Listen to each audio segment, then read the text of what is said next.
loyal listeners. This is Sheila C. Prado and this is 3BSBA Breaking News. Our breaking news for today is identifying target market and segment. Let's hear more about basis for segmenting consumer markets with the help of Miss Maria Eliza Ashley Navarro, Miss Danica Garcia, Miss Wellen Joy Osorio, and yours truly, Miss Sheila C. Prado. Thank you, Sheila Prado. Now I'm going to discuss about market segment. Market segment consists of group of customers who share a similar set of needs and wants. The marketer's task is to identify the appropriate number and nature of market segments and decide which ones to target. Additionally, the number of each individual grouping are distinct from the other group or they are different in some ways than customers in other groupings. Lastly, consumers in each group have similar or relatively similar reaction to various marketing, advertising, and product directed at their segment, and tend to perceive the full value of products differently than others in different groups. The major segmentation variables. We have geographic segmentation, demographic segmentation, psychographic segmentation, and behavioral segmentation. And I'm going to discuss the two major segmentation variables, the geographic segmentation and geographic segmentation. First, a geographic segmentation. Geographic segmentation divides the market into geographical units such as nations, states, regions, countries, cities, or neighborhoods. Demographic segmentation. In demographic segmentation, we divide the market on variables such as age, family size, family life cycle, gender, income, occupation, education, religion, race, generation, nationality, and social class. For example, demographic segmentation might target potential customers based on their income. So, your marketing budget is not wasted directing your messaging at people who likely can't afford your product. Let's learn more about this with the help of Danica Garcia. We'll talk more about psychographic and behavioral segmentation. Thank you, Maria Eliza. Next topic is all about psychographic segmentation and its higher and lower resources. So first, let me define psychographic segmentation. Psychographic segmentation. Psychographic segmentation is the science of using psychology and demographic to better understand consumers. Also, buyers are divided into different groups on the basis of psychological personality traits, lifestyle, or values. People within the same demographic group can exhibit very different psychographic profiles. So, psychographic segmentations focuses more on why people buy. For example, someone doesn't buy a candle just because they're a woman. But if you've learned that some of the women who buy candles ay ginagamit ito upang tuwing nagkakaroon ng power interruption. At yung iba naman, they are using candles sa occasions like wedding or even baptismo. At marami pang iba. And yet, yung iba ay ine-enjoy lang yung smell ng candle, lalo na kapag ito ay may fragrance. So, there are four groups with higher sources. First is the innovators, successful, sophisticated, active, take-charge people with high esteem. Purchases often reflect cultivated taste for relatively upskills, niche-oriented products and services. Second, thinkers. Mature, satisfied, and reflective people motivated by ideals and who value order, knowledge, and responsibility. They seek durability, functionality, and value in products. Third is achievers, successful, goal-oriented people who focus on career and family. They favor premium products that demonstrate success to their peers. And lastly, experiencers, young, enthusiastic, impulsive people who seek variety and excitement. They spend a comparatively high proportion of income on fashion, entertainment, and socializing. So let's move on to lower resources. Believers, conservatives, conventional and traditional people with concrete belief. They prefer familiar, US-made products and are loyal to established brand. Second, strivers, trendy and fun-loving people who are contrain. Their favors stylish products that emulate the purchases of those with greater material wealth. So makers, practical, down-to-earth, self-sufficient people who like to work with their hands. They seek US-made products with a practical or functional purpose. Lastly, survivors, elderly passive people concerned about change and loyal to their favorite brands. So let's learn more about this topic with the help of Well and John. Thank you, Danica. The next report was about behavioral segmentation. In behavioral segmentation, marketers divide buyers into groups on the basis of their knowledge of, attitude toward, use of, or response to a product. There is what we call needs and benefits. In needs and benefits, not everyone who buys a product has the same needs or wants the same benefits from it. Needs-based or benefit-based segmentation is a widely used approach because it identifies distinct market segments with clear marketing implications. Examples of different benefit-based segments is number 1, enthusiast. A person who is passionate about the entire product experience from researching what they buy to sharing their discoveries with friends and family. Number 2, image seekers. Are just likely to choose product with something that they want a product to perceive. For example, choosing product that is expensive because this is what they want. Number 3 is shabby shoppers. Are people who always look for relevant information for consumers. For example, reviews on a product. Number 4, traditionalists. People who prefer products that they used to buy or something that came from a well-known brand. Number 5, satisfied sippers. People who have sensible choice that they can feel comfortable serving a product to friends and family. Number 6, overwhelmed. Customers who really like a product and so they always buy products that satisfy them. Decision roles. People play 5 roles in buying decision. Number 1 is initiator. They are the one who suggests purchasing a product or service. Number 2, influencer. These are people who try to affect the outcome decision with their opinions. Number 3, decider. People who have the final decision on what to buy. Number 4, buyer. The person who is responsible for the contract or the one who will settle the payment. Number 5, user. The one who will use the purchased product. For further discussion about the other details, let's have Sheila Prado. I'm Welenjoy Osorio from 3BSBAB News reporting. Thank you, Wellen. Aside from needs and benefits and decision roles, user and usage-related variables is also part of behavioral segmentation. Many marketers believe variables related to various aspects of users or their usage, such as occasions, user status, usage rate, buyer readiness stage, and loyalty status, are good starting points for constructing market segments. For example, in the occasion aspect, we can identify a consumer based on the occasion that they experience.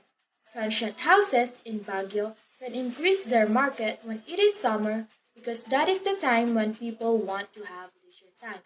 Second is the user status. Marketers segment consumers on the possibility of purchasing the product.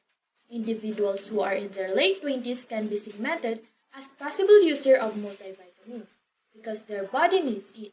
In the user rate aspect, marketers segment consumers by how consumers frequently use their product. Take an individual who smokes a lot as an example. They can be segmented as a heavy user in behavioral segmentation. In the buyer's readiness stage, marketing funnel is used to identify whether the consumer is aware of the product, never tried the product, occasionally purchasing the product, regular user, or they are using it often. Fourth is the loyal status that can be identified into 4 groups. First is the hardcore loyals, consumers who are loyal to only one brand, o yung mga consumer na sa isang brand lang talaga pumipili. Second is the split loyals. Compared to hardcore loyals, split loyals are consumers who are loyal to 2 or more brands. Sa dalawang brand siya loyal. Kumbaga, pag sa jowa mo, dalawa kayong pinagsasabay niya. Pero loyal pa din siya sa inyong dalawa. Third is the shifting loyals. Consumer who shifts loyalty from one brand to another. Yung minsan nandun siya sa isang brand, tapos maya-maya lilipat siya sa ibang brand. And lastly, the switchers. consumer who show no loyalty to any brand. Ito yung mga consumer na hindi talaga nag-i-stick sa isang brand. That's all for market segmentation variables. Let's continue after a short break. Thank you.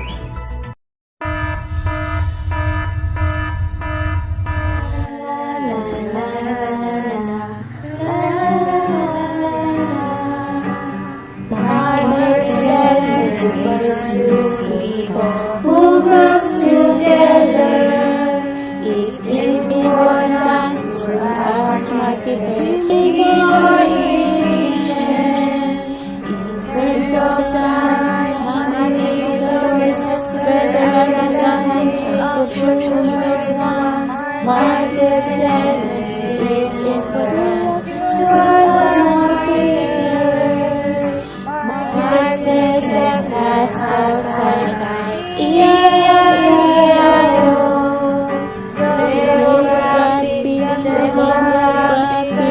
Psychographic market segment is important.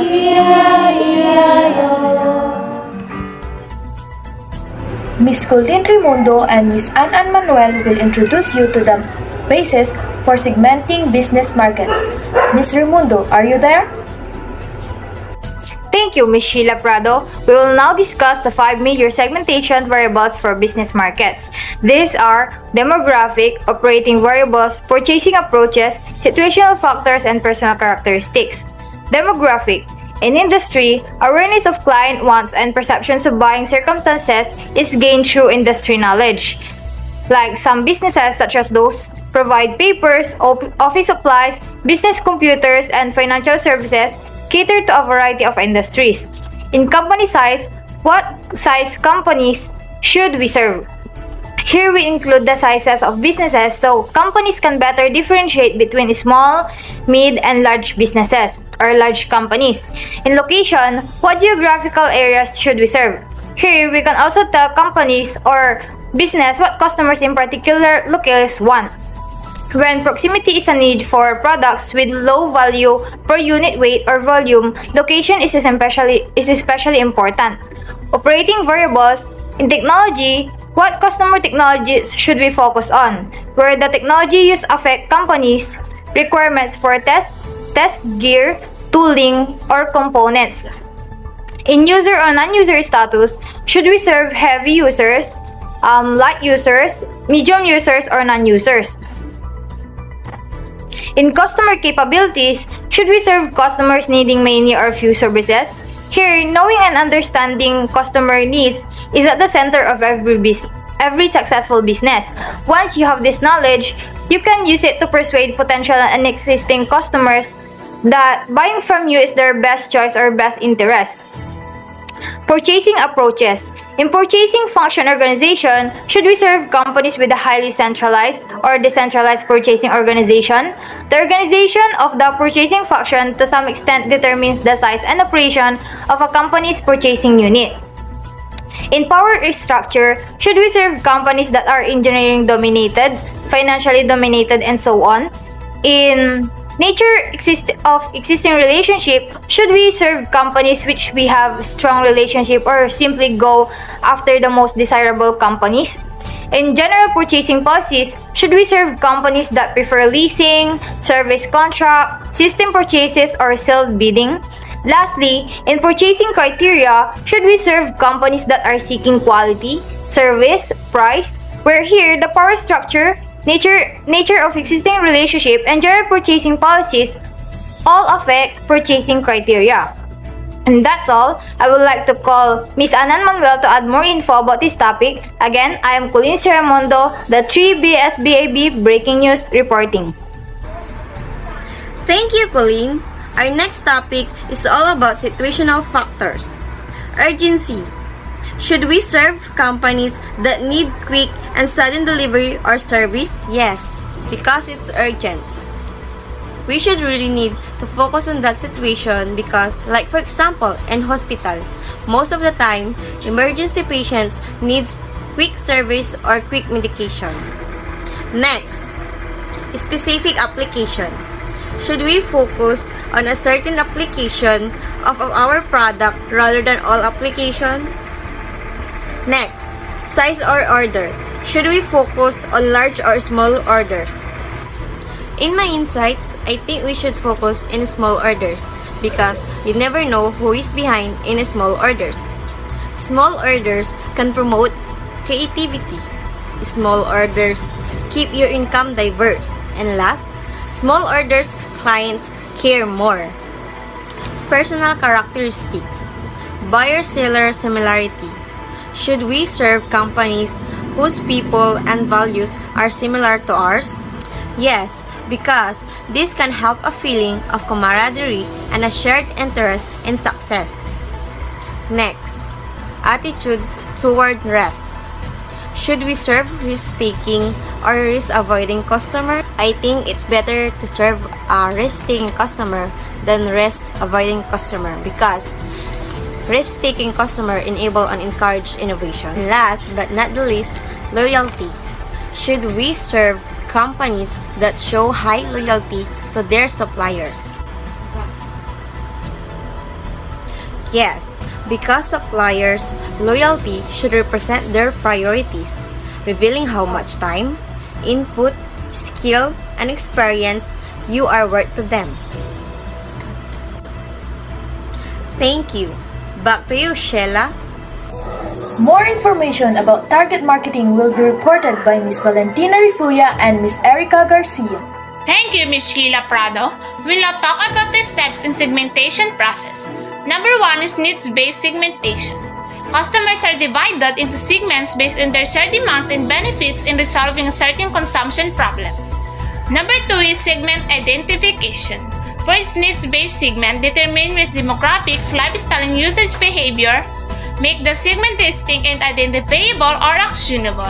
Number 3 is segment attractiveness.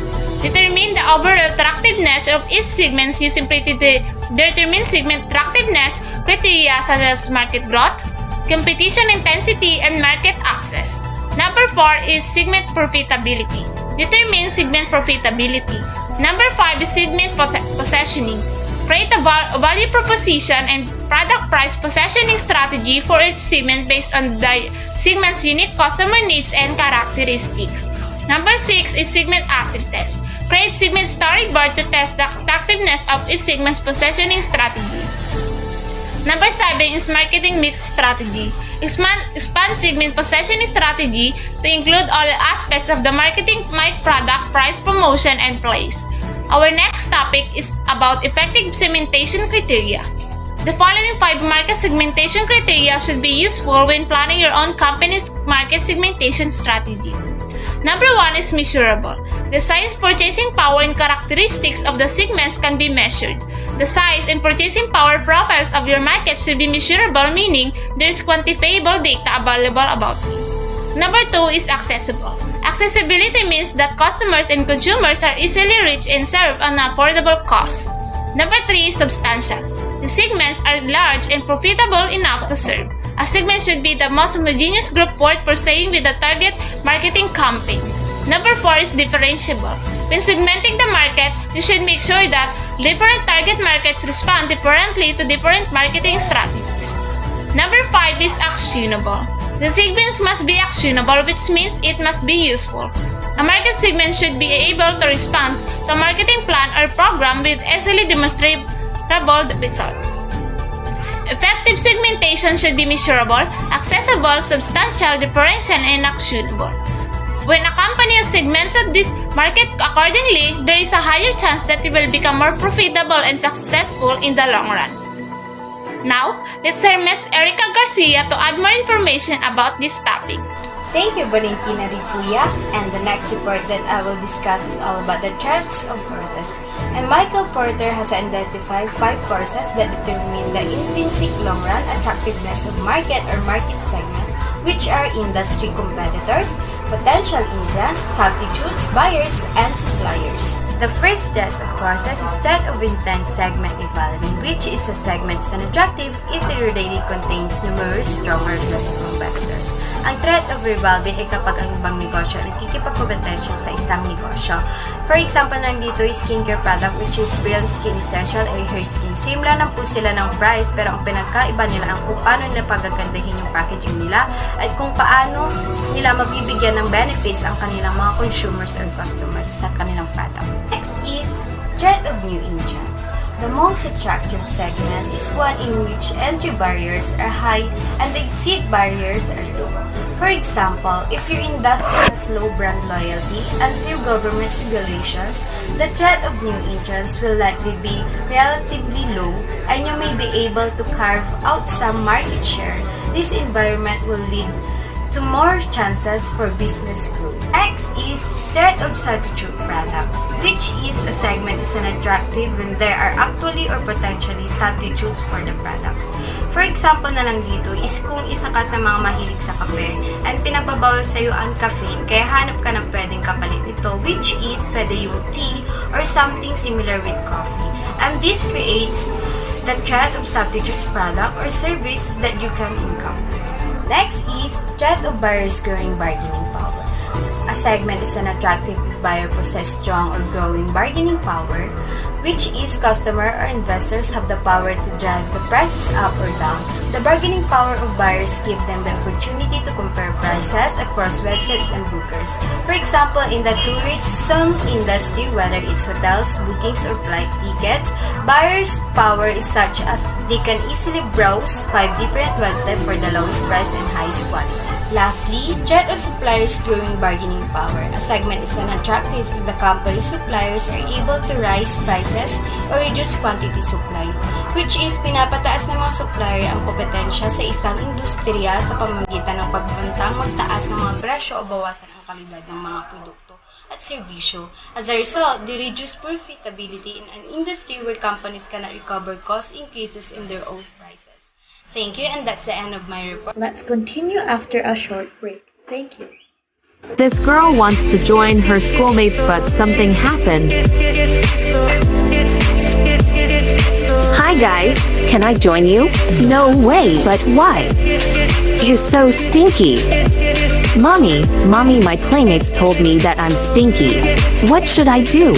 Oh, try this cologne. I found this at the store earlier. The girl jumped because of happiness that finally she can play with her schoolmates. The girl back to school and try to play with them again.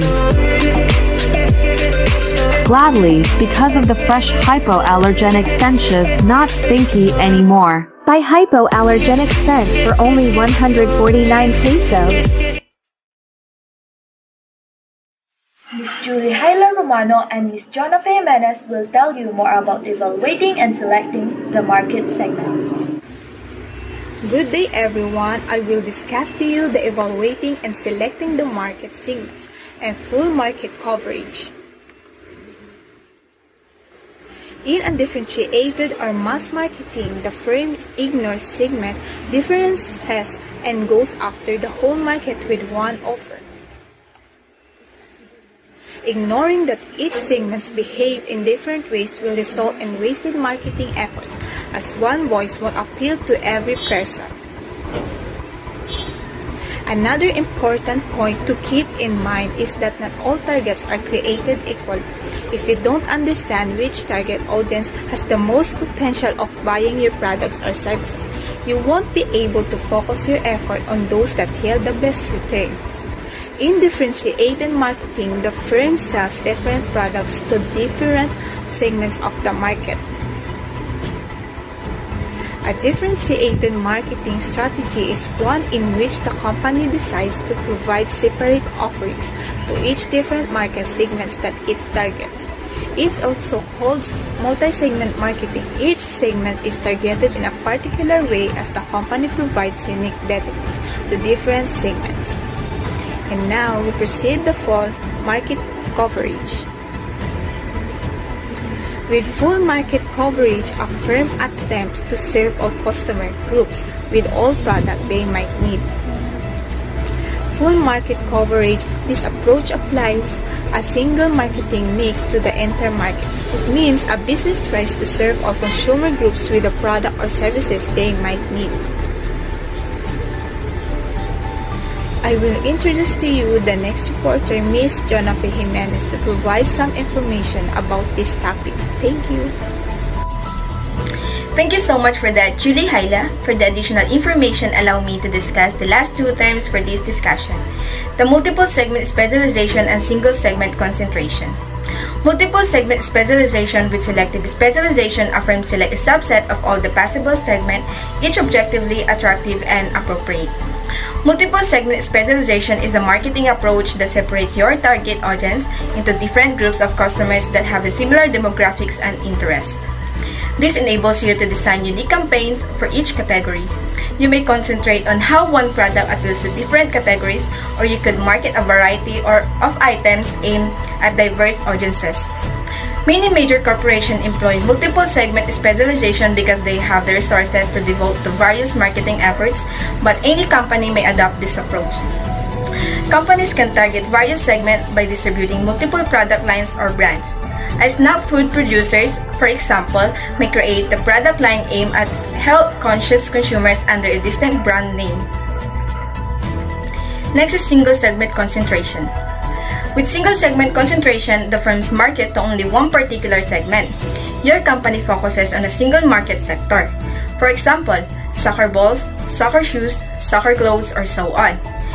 Your company ambition is to become the largest soccer provider in your marketplace, and you have the means to do so. Because you are focused in a particular sector or a tight niche, the specialization will benefit your firm financially. You may grow to be the largest customer of soccer ball manufacturer, etc. The economy will assist you to adding value to your goods and market. Be cautious with this strategy because you are focused solely on a specific sector. You run the danger of the segment collapsing or a stronger rival entering the market. That's all. Back to you, Sheila. Thank you, loyal listeners, for staying with us until the end. This is Sheila C. Prado, your anchor for today, and this is the end of our 3 BSBA Breaking News.